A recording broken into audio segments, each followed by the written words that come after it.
So here I am, I'm going to make a ladle out of a piece of this liquid amber.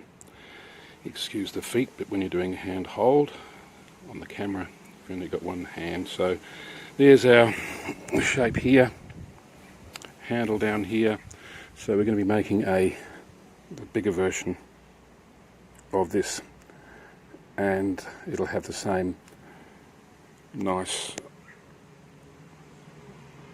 ring structure in there and the white outside.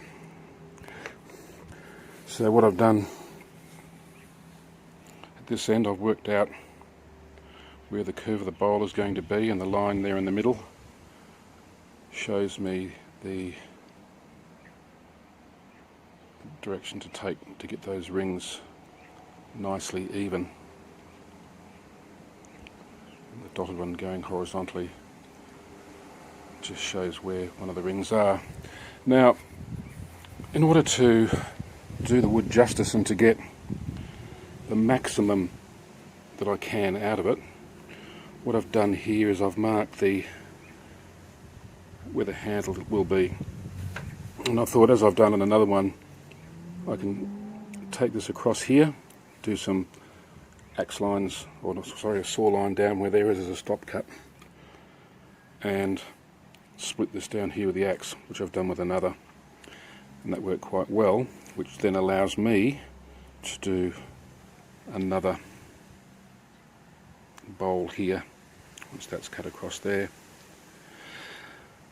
Or I could have, instead of doing the bowl there, I could have taken that across there, and that then gives me a face about that wide in order to make something out of it, down as far as where that stop cut goes, because that's going to be our limitation on the length regardless.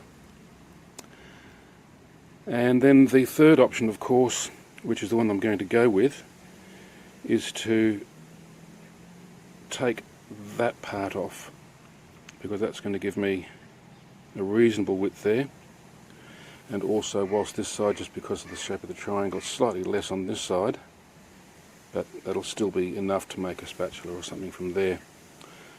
So my next job here is, and whilst, as you know, I like to be into green wood, is I am going to square off that bottom a little bit, and then rather than cut and risk things going wrong and to maximise the wood, I'm going to use a bandsaw to cut down here and down here, down as far as our stop cuts here, and then that will give me that face of wood in there to be making something out of.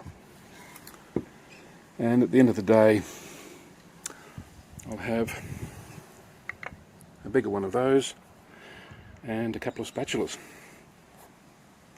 So we'll see how we go. So we've been onto the bandsaw, and you recall I was going to try and get these sides off. So what have we ended up with? We'll release the clamp, and there we go. So as you can see, we have this piece here, which gives a nice useful length there, so that's about 10 inches. The other side, the same, reasonable depth there to give us some options, and also down through the middle there, another piece. Not too sure what can come of that, but I'm sure there'll be something. So that's making use of a very nice timber that may not come around all the time, liquid amber, that I just wanted to get as much as possible out of and not convert the sides just to wood chips.